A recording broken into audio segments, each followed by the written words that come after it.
ओम शांति। 6 अप्रैल 2022 साकार महावाक्य। बाबा कहते, मीठे बच्चे, ज्ञान की गुह्य बातों को सिद्ध करने के लिए विशाल बुद्धि बन बहुत युक्ति से समझाना है। कहा जाता है सांप भी मरे लाठी भी ना टूटे। तो प्रश्न है, पहला प्रश्न, हाहाकार के समय पास होने के लिए कौन सा मुख्य गुण जरूर चाहिए? उत्तर, धैर्यता का। लड़ाई के समय ही तुम्हारी प्रत्यक्षता होगी। जो मजबूत होंगे वही पास हो सकेंगे, घबराने वाले नापास हो जाते हैं। अंत में तुम बच्चों का प्रभाव निकलेगा, तब कहेंगे अहो प्रभु तेरी लीला। सब जानेंगे गुप्त वेश में प्रभु आया है। दूसरा प्रश्न, सबसे बड़ा सौभाग्य कौन सा है? उत्तर, स्वर्ग में आना भी सबसे बड़ा सौभाग्य है। स्वर्ग के सुख तुम बच्चे ही देखते हो, वहां आदि मध्य अंत दुख नहीं होता। यह बातें मनुष्यों की बुद्धि में मुश्किल ही बैठती हैं। आज का गीत है नई उम्र की कलियां। तो धारणा के लिए मुख्य सार, पहला पॉइंट, बाप समान निर्भय निडर बनना है, धैर्यता से काम लेना है, घबराना नहीं है। दूसरा पॉइंट, विनाश सामने है, इसलिए जास्ती धन इकट्ठा करने का लोभ नहीं करना है। हम इस अपने जीवन में धन के पिछाड़ी अगर अपना समय दे रहे हैं तो आप लाख कोशिश कर लो, आपको सही समय पर सही रिजल्ट नहीं मिलने वाली है। और अगर आप बाप के पिछाड़ी हैं तो आप सोचोगे भी नहीं, समझ भी नहीं आएगा कि आपका कार्य होता जाएगा। फर्क है कि आपकी नजर कहां है। आप अगर जास्ती धन कमाने की तरफ गए तो आप धन के पिछाड़ी भाग रहे हो और धन आगे भागता जाएगा, आप उसके पीछे भागते जाओगे। और अगर आप बाप के पिछाड़ी भाग रहे हो तो धन आपके पीछे पीछे भागने लगेगा। ये प्रैक्टिकल बात है। कई बार हम सोचते हैं कि अरे हमारा ये कार्य है ना बाबा, ये कार्य है ना, इसकी वजह से हम ये नहीं कर पाए। हम उस कार्य के पिछाड़ी बाप का साथ छोड़ देते हैं, लेकिन वो कार्य तब तक नहीं होता जब तक बाबा का साथ नहीं होता। क्योंकि हम ड्रामा में चल रहे हैं, सब हमारा एक अजम्पशंस है। आप सोचेंगे कि अरे मैं ये अपना कार्य कंप्लीट कर लूं ना फिर चलूं, वो हम चल ही नहीं पाते हैं। अभी मौका होता है, फिर मौका हाथ से छूट जाता है। सबको पता होगा कोरोना के समय में कोरोना ने बहुत अच्छा अनुभव कराया है। जो है अभी है, फिर कल नहीं है। क्योंकि वो क्या दृश्य दिखाएगा समय, वो सब देख चुके हो। कि ये नहीं कह सकते कि हाँ भाई अरे ये आगे कर लेंगे, फिर कर लेंगे, फिर हो जाएगा। ये आगे कर लेंगे, फिर हो जाएगा, वो आगे ही नहीं आने वाली है। आई किसी की आई 2 साल में क्या क्या हुआ। आपने सोचा अगले मास से कर लेंगे, आगे से कर लेंगे, और फिर अगले मास कोई और ही आ गया मुंह उठा के। तो सब क्या, अभी सबको ऐसा लग रहा है कि सब ऐसे नॉर्मल ही है, लेकिन अगर आगे कुछ हुआ फिर क्या? पश्चाताप या प्रायश्चित के अलावा ऐसे ही रहेगा, अरे ये क्या कर लिया, ये क्या कर लिया। ऐसा हमने बहुतों को देखा है। किसी कार्य के पिछाड़ी हम छोड़ते हैं ना, वो कार्य तब तक नहीं होता जब तक वो आत्मा वापस उठ के वहां तक पहुंच नहीं जाती है।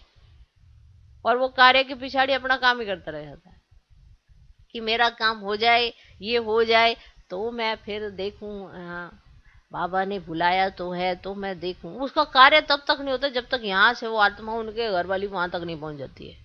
और फिर वो अगले दिन फिर जाते हैं। तो फिर कभी ऐसा सोचा है कि अरे भैया मैं भी उठ के चल ही देती आत्मा, काम तो फिर भी बाद में ही होना था। लेकिन वो निश्चय की बात होती है। अगर निश्चय नहीं है ना तो फिर ऐसे द्वंद्व चलते ही रहते हैं, ऊपर नीचे होता ही रहता है। बहुतों का अनुभव देखा है।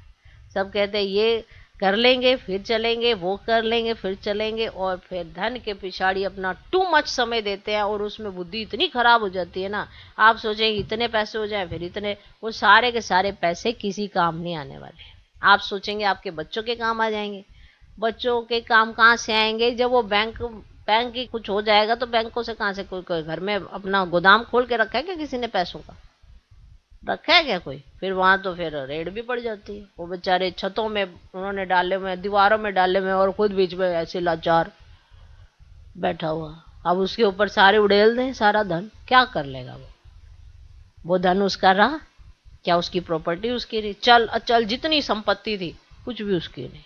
और बंदा खुद जेल में पड़ा है, खुद जेल में पड़ा। तो जास्ती धन के लोभ के पीछे क्या होता है कि हम वो प्राप्ति खो देते हैं जो सिर्फ और सिर्फ हमें संगम पर ही मिलनी है। सारे कल्प में आपको धन भी मिलेगा, कार्य करने का भी समय मिलेगा, सब कुछ मिलेगा, पर बाबा नहीं मिलेगा। तो सोचो, जिसके पास ऑलरेडी इतना लिमिटेड समय हो मिलने का, तो करना क्या चाहिए फिर? मतलब हम तो ऊपर से नीचे इसलिए उतरेंगे कि आप भी बाबा से मिलन कर सके, और फिर जब मिलने का समय आए तो धन के पीछे भाग लिए। भगवान ऐसी बुद्धि ना बनाइयो। नहीं, मैं परम धाम छोड़ के आत्मा नीचे क्यों आऊंगी बताओ, चक्कर में आवे फालतू में, घन चक्कर बन के घूमने के लिए। सिर्फ परमात्मा मिलन का जो टेस्ट है, जो संगम पर है, उसको लेने के लिए मेरे लिए तो यही रियलिटी है भाई। उसको लेने के लिए कोई मुझे कहेगा नीचे जाओ, तो मैं ठीक है नीचे जा सकती हूँ, भले उसके लिए कितने ही साल क्यों ना लगे, लेकिन उस मिलन के लिए नीचे जा सकती हूँ। लेकिन अब मैं जाऊं नीचे और संगम आए और मैं पता लगे नौकरियां टोकरियां पोकरियां ये उठा के या किसी बिजनेस इसी में अपनी बुद्धि लगा दूं और मिलन के समय मैं वो कर जाऊं, बताओ भाई ये कितना लॉस है भाई। ओए होए, ये बाबा ऐसी बुद्धि न बनाइयो कभी भी। मैं इससे अच्छा तो कम पैसे हो ज्यादा अच्छा। जास्ती पैसे वाला जास्ती लालच में जाता है, और जास्ती वाला और जास्ती जाता है।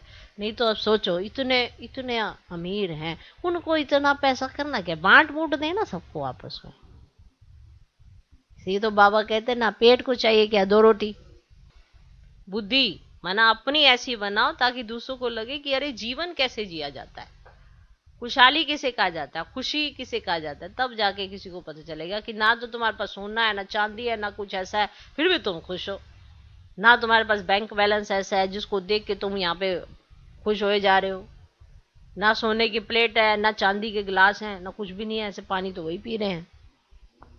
ओके, तो जास्ती धन इकट्ठा करने का ना लालच नहीं होना चाहिए। और जिसको संगम पर हो जाए ये लालच, तो माना मुझे ऐसा लगता है कि ये बहुत गलत चीज है कि मैं तो उतरी संगम पर बाबा से मिलन के लिए, और मिलन के समय में लालच आ जाए, बाप रे ये तो बड़ा अभिशाप हो जाएगा। क्योंकि अगर परमात्मा मिलन का समय है ना, तो ये मिलन ही बनाए हम। आपके पास इतना तो आ जाएगा कि आपका जीवन बहुत अच्छा चलेगा। लोभ में नहीं जाना भैया, इतना इकट्ठा धन रख के और बैंक वाली खा जाए, ये हो जाए, क्या जरूरत है। तो ऊंच पद के लिए ईश्वरीय सेवा कर कमाई जमा करनी, आज का वरदान। सर्व खजाने जमा कर रूहानी फकुर में रहने वाले बेफिक्र बादशाह भव। बाप दादा द्वारा सब बच्चों को अखुट खजाने मिले हैं। जिसने अपने पास जितने खजाने जमा किए हैं, उतना उनकी चलन और चेहरे में वह रूहानी नशा दिखाई देता है। जमा करने का रूहानी फकुर अनुभव होता है। जिसे जितना रूहानी फकुर रहता है, उतना उनके हर कर्म में वह बेफिक्र बादशाह की झलक दिखाई देती है, क्योंकि जहां फकुर है वहां फिक्र नहीं रह सकता है। जो ऐसे बेफिक्र बादशाह है वह सदा प्रसन्नचित है। आज का स्लोगन, ज्ञानी तो आत्मा वह है जो ज्ञान डांस के साथ संस्कार मिलन की डांस जानता है। ओम शांति।